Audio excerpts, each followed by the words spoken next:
봅시다. 이제 해수의 연직 수온 분포인데 표준 수온에 대한 영향들 한번 살펴봤고, 이거랑 이거랑 지금 연결되는 거야. 연직 수온 분포.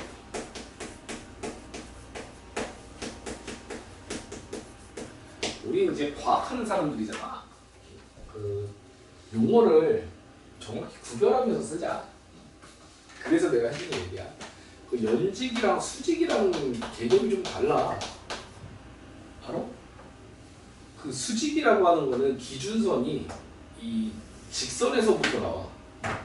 직선에서 이렇게 해야 돼. 직선에서 90도로 뻗어왔을 때 이거를 수직이라고 하잖아. 맞지? 연직이라고 하는 건 기본적으로 구를 기본으로 하는 거야. 구에서부터 구 중심에서부터 뻗어나오는 요 방향, 이걸 연직이라고 한다고. 구일 때.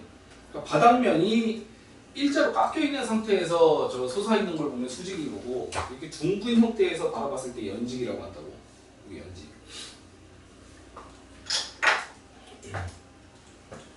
이게 이제 일종의 연직은 기준이 추야, 추. 납으로 만든 추. 납으로 만든 추를 기준으로 하거든.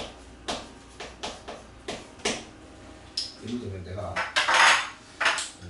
여기 실 같은 건 없지. 있을 필요 없지. 뭘로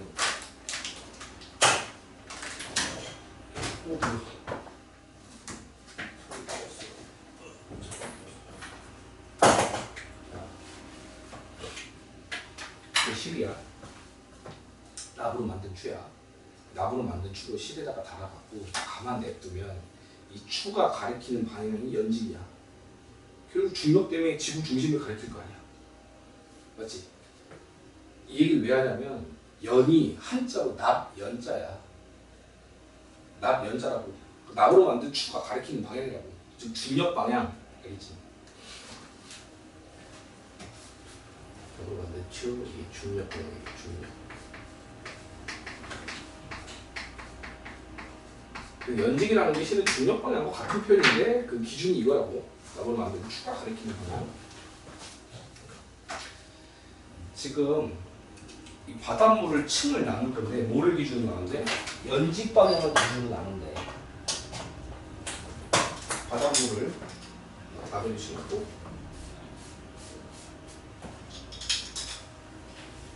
바닷물이 이렇게 있다고 했을 때 연직 방향으로 바닷물을 구분한다는 거는 요렇게 해갖고 1번부터 2번, 3번 요 차이를 보겠다는 거야. 1, 2, 3 알겠지? 연직 수온 분포라고 하는 거는 이 바닷물을 기준으로 1, 2, 3의 차이를 보려고 하는 거다. 그럼 그래프를 한번 그려볼게요. 자, 오른쪽에 X축이 수온이야. 자, Y축, 요 아래로 내리는 거 이게 깊이야, 깊이. 이 깊이에 따른 수온 변화가 연직 분포가 달라. 연직 수온 분포가 다르다고. 이 위아래 방향으로. 어떻게 다르냐? 쉽게 생각하면 이거 아니야? 그 겉에 부분은 온도가 높아. 태양빛을 받으니까. 근데 깊숙이 들어가면 태양빛을 덜 받잖아. 온도가 낮을 거라고. 그럼 그래프가 이런 식으로 떨어질 걸 예상할 수 있겠지. 맞지? 겉에 부분이 온도가 제일 높고 속 부분은 온도가 제일 낮다고. 이렇게 구분할 수 있을 거 아니야? 근데 문제는 실제 측정을 해봤거든. 실제 측정을 해봤더니 이렇지 않대. 첫 번째, 위에서 멈춰있는 구간이 생긴대. 요 구간이 안 나타나고 위에서 멈춰있는 구간이 생긴대. 두 번째, 깊이 들어가도 멈춰있는 구간이 생긴대. 이런 식으로 한없이 떨어지는 게 아니고 멈추는 구간이 나온다고. 그럼 실제로 측정해보면 빨간색으로 첫 번째 구간이 멈춰있고 노란색으로 수온이 떨어지는 부분이 있고 파란색으로 다시 유지되는 부분이 있더라 이거야. 특이하지? 요 특이성에 의해서 층을 3개로 나눈 거야. 연직 수온 분포. 이렇게 해서 층을 3개로 나눴는데 빨간색 층을 뭐라고 하냐면 혼합층이라고 불러. 혼합층. 노란색은 수온약층이라고 불러. 지금 배우고 있는 부분은 너네 대입이랑도 연결되는 파트야. 대학 갈 때 수능 과제 빠져. 수능 과학 과목에 나오는 영역이 돼서 연직 수분 분포. 다음에 파란색. 파란색 부분은 심해층이라고 불러. 심해층. 그래서 혼합층, 수온약층, 심해층으로 구별을 하고 이 구별하는 기준이 뭐라고? 수온 분포로 구별하더라고. 깊이에 따라 수온 변화. 여기다가 좀 체크하자. 여기 나눈 기준이 뭐래? 앞에 비주로 봐. 깊이에 따른 수온 분포. 깊이에 따른 수온 분포를 기준으로 3개 층으로 나눈다. 자, 그럼 이런 수온 분포가 왜 생기는지 얘기해볼게. 혼합층 같은 경우는 이름에 써있어. 이게 바람에 의한 혼합이야. 바람이 불면 파도가 치고 파도가 치면은 물이 섞이면서 혼합된다는 거지. 그렇기 때문에 온도가 유지된다고. 같이 비슷하다고. 위아래가. 그 바람이 세게 불면 세게 불수록 이 혼합층의 두께가 어떻게 되겠어? 두꺼워지겠지, 그지? 그래서 혼합층의 두께는 뭐랑 관련 있다고? 혼합층의 두께는 그 바람의 세기랑 관련 있다. 야, 혹시 위도로 따졌을 때 고위도, 저위도, 중위도라고 했을 때 어디가 가장 바람이 센 줄 알아?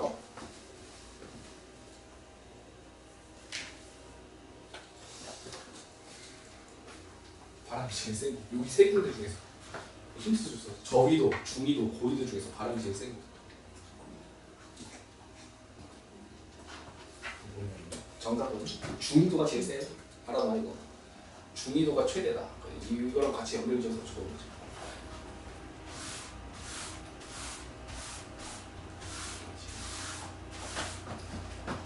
바람 세기랑 관련이 있는데 중위도가 최대다.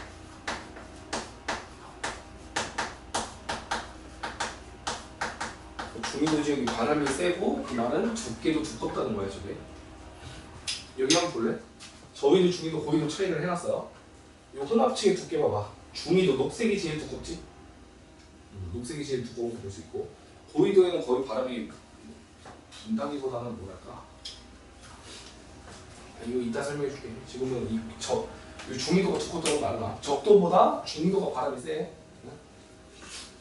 두 번째 이제 수온약층인데 수온약층의 온도가 떨어지는 이유는 태양 에너지를 이 깊이 들어갈수록 깊이가 깊어지게 되면은 그 태양 에너지가 적게 들어오지. 그러니까 온도가 떨어지는 거야. 깊이 들어갈수록 태양빛이 덜 들어오니까 온도가 점점 떨어진다고. 그래서 수온약층이 저렇게 되는 거고. 또 중요한 특징 하나 잡아주자. 얘는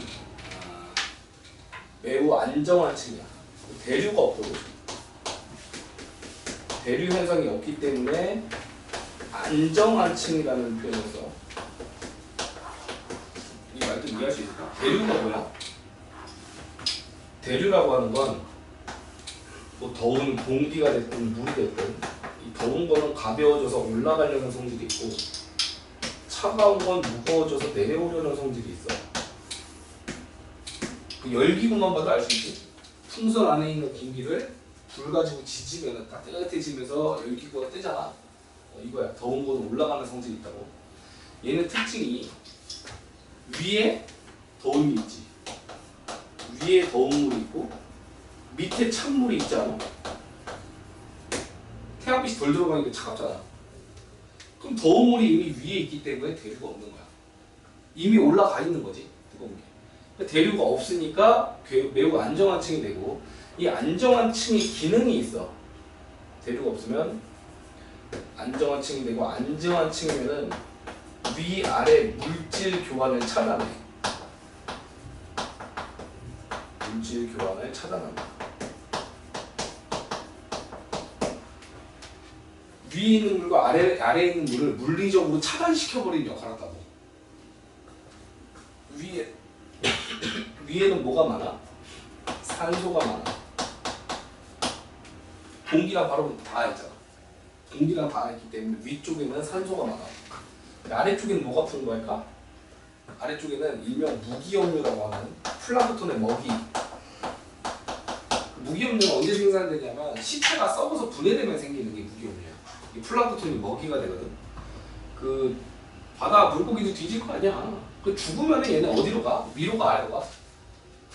정확히는 위로 갔다 아래로 가요. 위로 가는 이유는 안에서 이제 부피가 가스가 차거든. 근데 가스가 차갖고 위로 뜨다가 가스가 계속 차면은 퍽 하고 터질 거 아니야. 터져서 픽 하고 나가면 그때부터 가라앉는 것밖에 없어. 그럼 최종적으로 분해되는 장소가 바닥이라고, 바닥. 그 바닥에서 분해가 되는 그 물질이 무기압류일 거 아니야. 잘 보면 산소도 플랑크톤 번식이 필요하고 무기압류도 플랑크톤 번식이 필요해. 근데 그게 지금 물리적으로 차단돼 있지. 누구 때문에? 수온약층 때문에. 맞아? 요 수온약층 때문에 차단돼 있는 이 무기압류와 산소가 만약에 만나게 되면 어떻게 될까? 플랑크톤이 엄청 번식하고 먹이가 풍부해지니까 풍부한 어장이 형성되겠지. 이게 무너지는 시기가 있어. 언제? 이 수온약층의 물리적 장벽이 무너지는 시기가 있다고. 그게 태풍이야. 태풍이 불어주면은 위아래를 휘저어주는 역할을 한다고. 그럼 아래에 있는 무기압류 올라오고 위에 있는 산소 내려오니까 골고루 섞이고 플랑크톤이 번식하기 좋아지겠지? 그러면 어장이 풍부하게 형성된다. 태풍이 우리한테 피해를 주긴 주지. 근데 태풍이 불어줘야 우리가 어느 정도 이게 그 물고기를 먹고 살 수가 있는 거야. 어업에 있어서 되게 중요한 요소가 됩니다. 마지막 심해층은 뭐냐면 물의 밀도는, 이거는 그냥 화학적인 성질이야. 물의 밀도는 4도씨에서 최대야. 4도씨 물이 제일 무거워. 그래서 4도씨 물이 다 가라앉아 있는 자리가 심해층이야. 4도씨 물, 이거 봐봐. 이거 몇 도지? 4도지? 4도. 4도씨 물이 밀도가 최대이기 때문에 제일 바닥에 깔려있는 층, 그게 이제 심해층이고, 극지방은 심해층밖에 없어. 극지방은 다 심해층밖에 없어. 수온약층이나 혼합층이 없어. 그 태양에너지가 도달하지 않으니까 데펴지지도 않고, 수온적으로 봤을 때 4도씨 물이 제일 무겁기 때문에 4도씨 물로 꽉꽉 차있는 상태, 그게 이제 심해층이 된다. 자, 저위도, 중위도, 고위도 특징들 정리하고 문제 풀고 쉽게. 자, 저위도 먼저 봐봐. 적도 지방 특징. 혼합층이 얇다는 거. 중위도는 혼합층이 가장 두껍다는 거. 고위도는 층상 구조가 없다. 심해층만 있다라고. 다음에 봐봐. 심해층과 표층수온 사이의 차이가, 심해층과 표층수온의 이 차이가 수온약층인 거지. 결과적으로 어차피 바닥은 4도거든. 그럼 이게 오른쪽으로 갈수록, 즉 표층수온이 높을수록 수온약층이 잘 발달했다라고 표현하거든. 표층수온이 높은 데가 어딘데? 저기도 적도. 여기 봐봐. 중위도 같은 경우는 수온약층의 온도차가 요만큼밖에 안 나지. 10도 정도밖에 차이 안 나. 근데 적도 같은 경우는 약 20도 차이 나지. 그만큼 잘 발달됐다라고 하는 거고, 적도 지역이 특히 대류가 잘 안 되는, 물리적인 차단이 잘 되는 곳이라고. 거기 보면 심해층과 수온, 그 표층 수온이 심해층과 수온 차이가 크다 하고서 수온약층이 발달한다고 해서 잘 안 섞이는 곳이라는 거야. 염류랑 염분 하기 전에 오른쪽에 1, 2, 3번까지 풀고 쉽게.